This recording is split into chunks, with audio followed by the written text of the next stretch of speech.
Here's the thing about content warning. It is a roguelike. Okay, don't start typing a comment yet. Just wait, just hear me out. It's a roguelike. Okay, so I want to talk about this game called Content Warning. It's a new-ish game. It's been out for a couple of weeks now. I think it surprise launched on April 1st. A very funny goof. The greatest goof of all, putting your game out for free. Apparently, it was claimed about 6 million times and has since sold about 700,000 copies. So the way this worked is this is a game that came out on Steam April 1st, and it was free for upfront. They were saying it is free for a limited time. If you claim the game, because of how Steam works, you get to keep it forever, and if you don't get it in that window, you have to pay for it.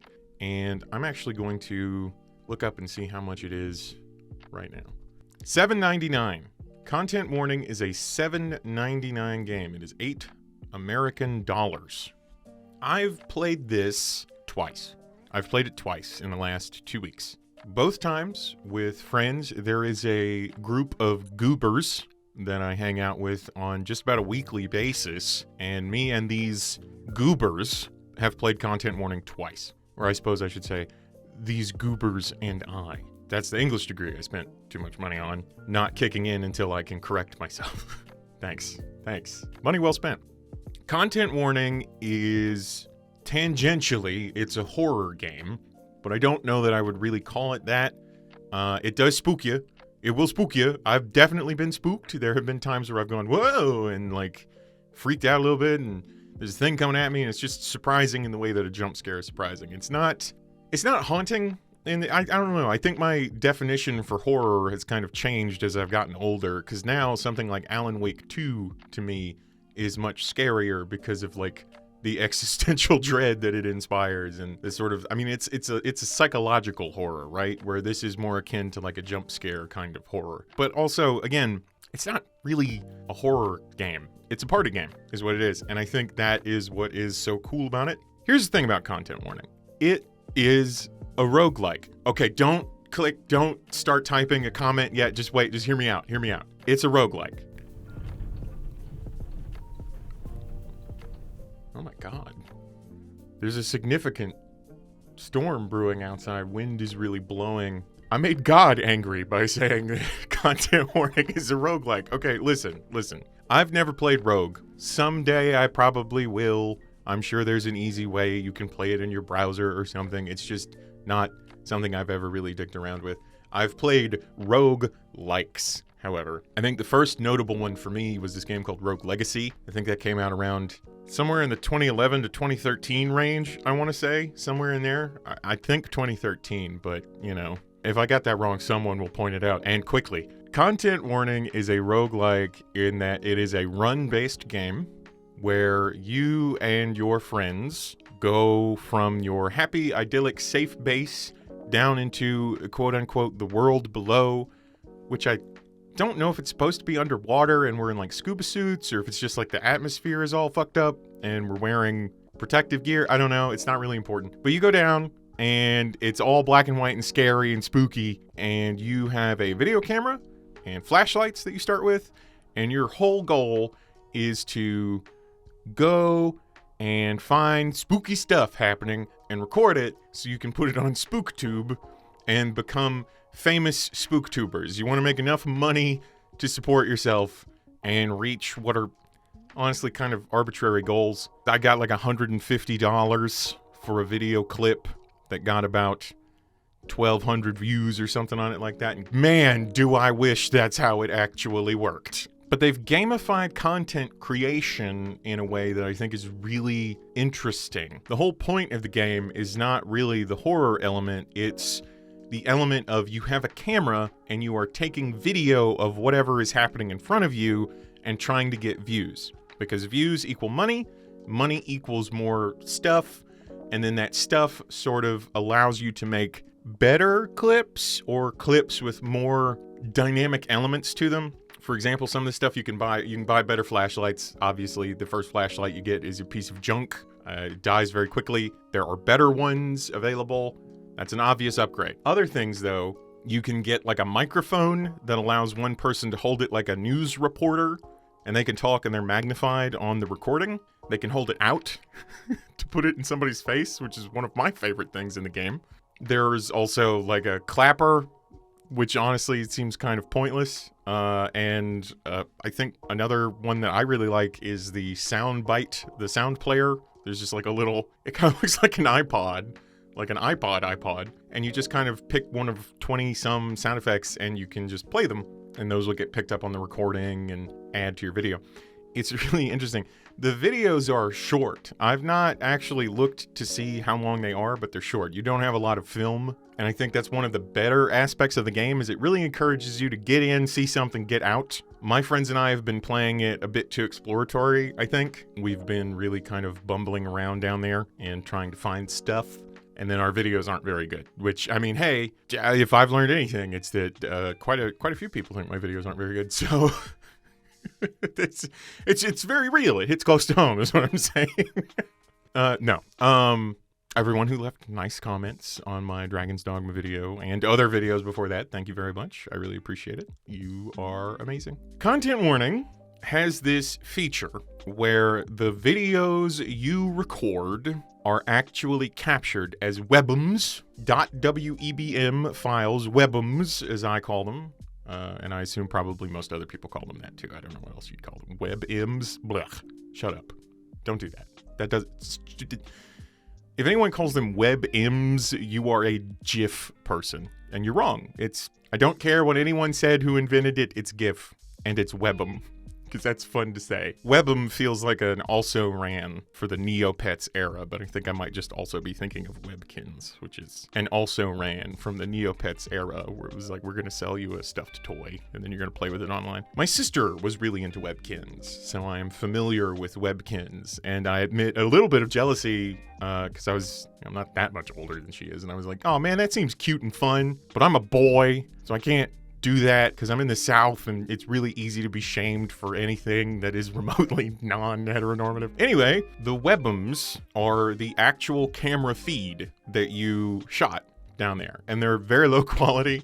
They look like they should be about the size of a postage stamp. I might put one on screen. I've got several. They look absolutely dreadful, but something about it being the actual video that you and your friends recorded is really cool. It's really cool because, like, I'm used to taking gameplay clips sometimes with OBS because I make stuff and I've been making stuff for a long time. I used to stream. I'm used to the idea of taking clips of stuff that I think is cool or funny or whatever, but I think most people aren't.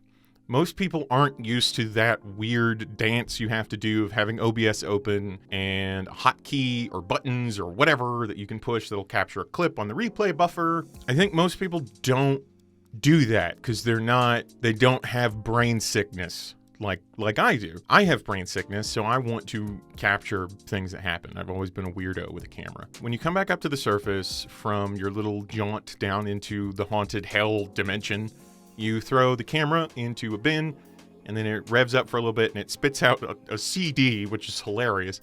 You pick up the CD, and you go, like, touch it to your smart TV or whatever. The video plays. And there's, like, a little sitting area, and everybody can, like, kind of sit down and watch the video. And I found that every time we do it, we sit and watch it, because that's the interesting part of the game.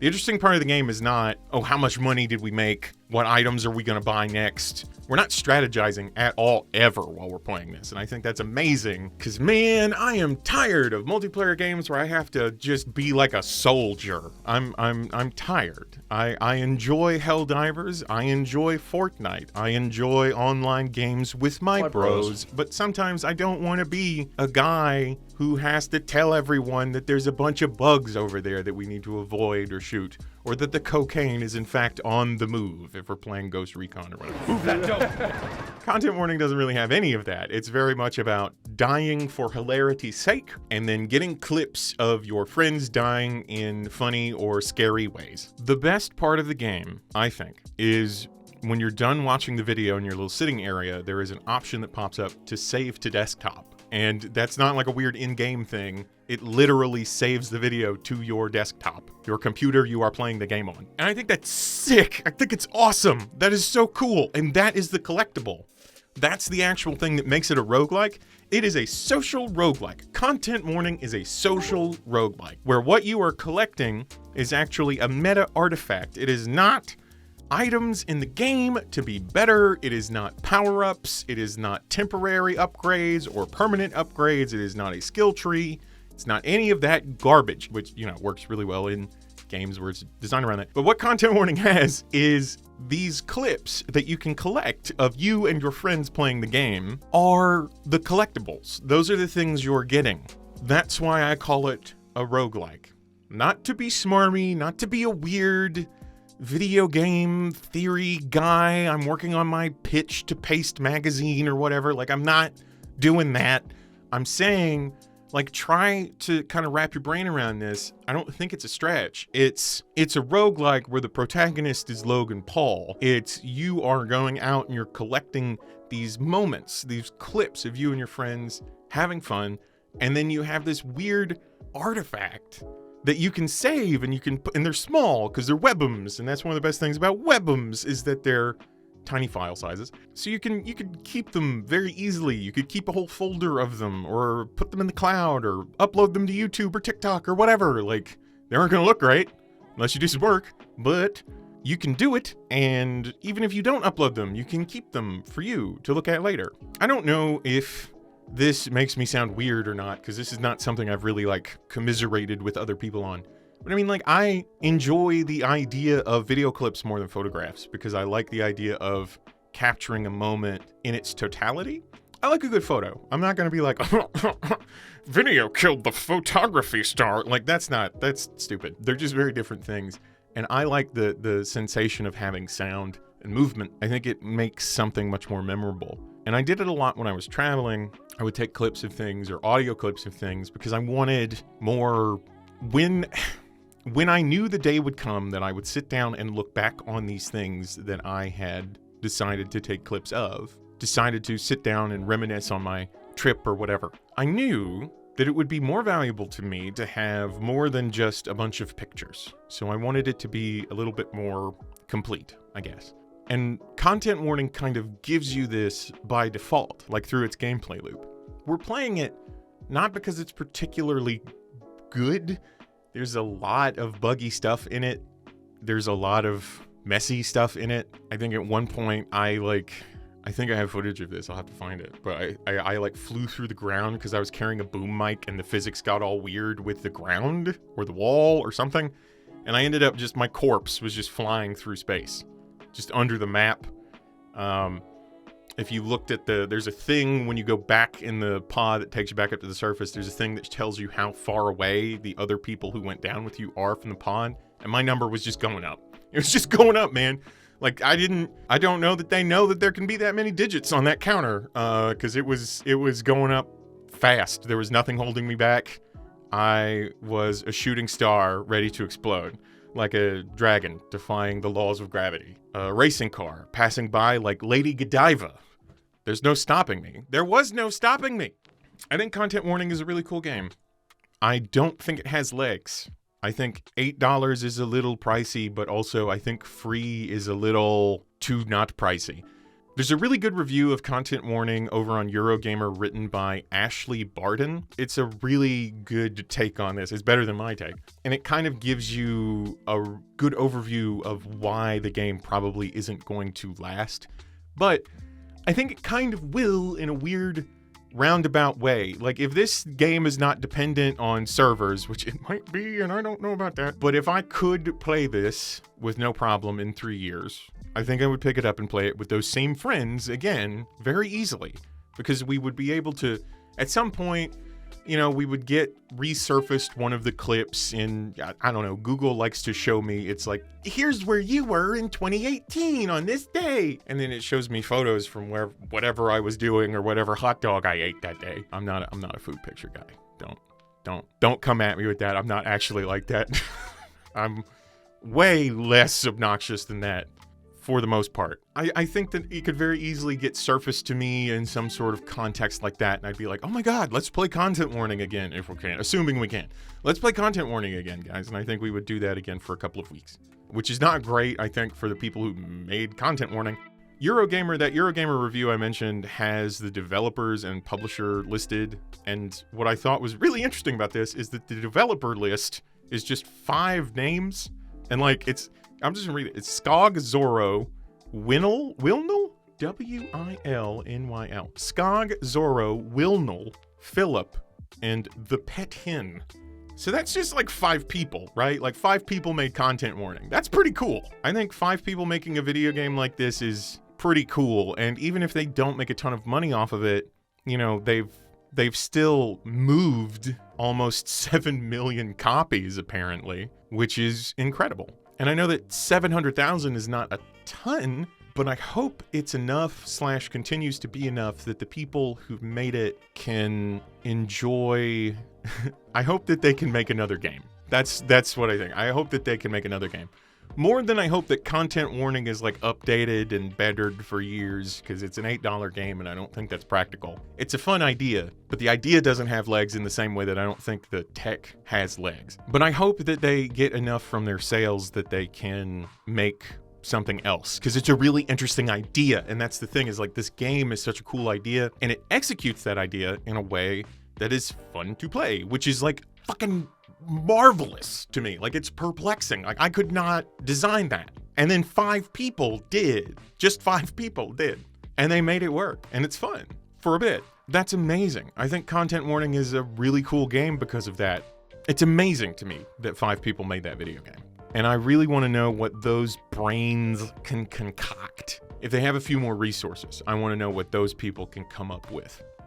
One of my friends said something when we were done playing that kind of stuck with me. And I'm not calling them out. I'm not going to name names. I'm not saying anything. And if they watch this, then this is not an attack in the slightest. You're a good person and I love you. But they said, this is pretty good for free. And I kind of laughed.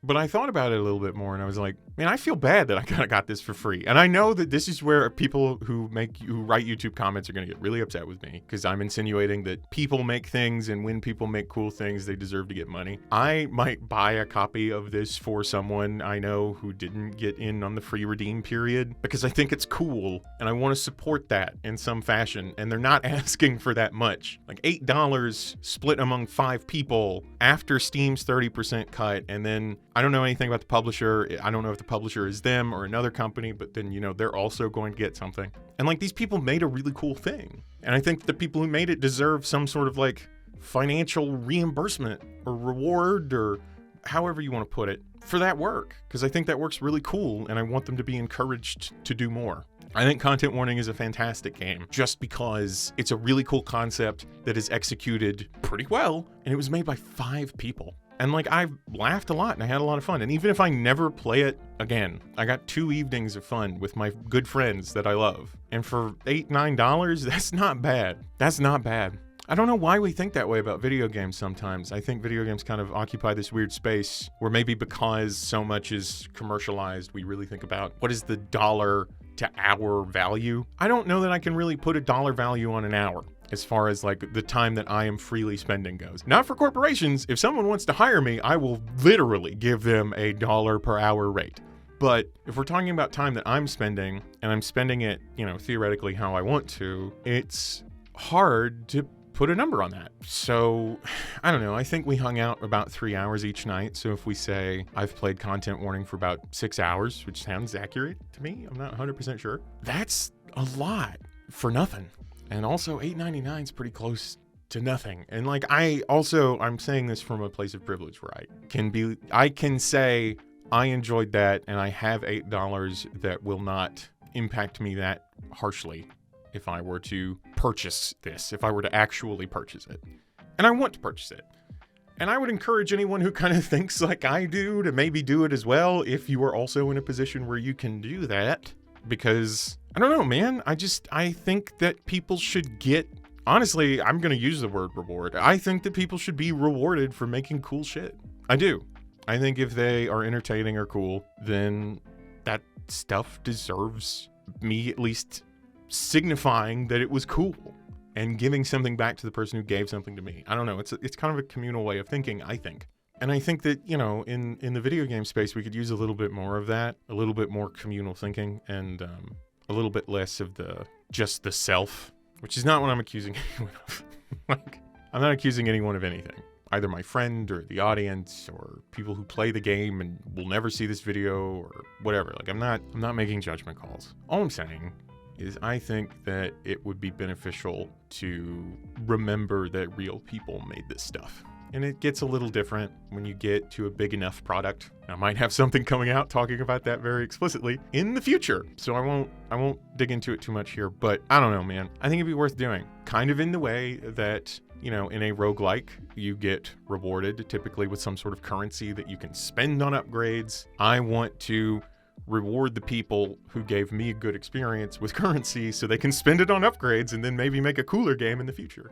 Because I think they have good brains for it. And I want to see what those brains come up with. Anyway, I won't rehash too much. That's my very lukewarm take on content warning. Real quick, thanks to everybody for the feedback I got on the Dragon's Dogma thing. It meant a lot to me. If you have feedback on this, because this one is very similar but also a little different, please, again, I'm always open to feedback. That's the thing. I'm always open to feedback. Please share with me. If you watched this video this far, thank you very much.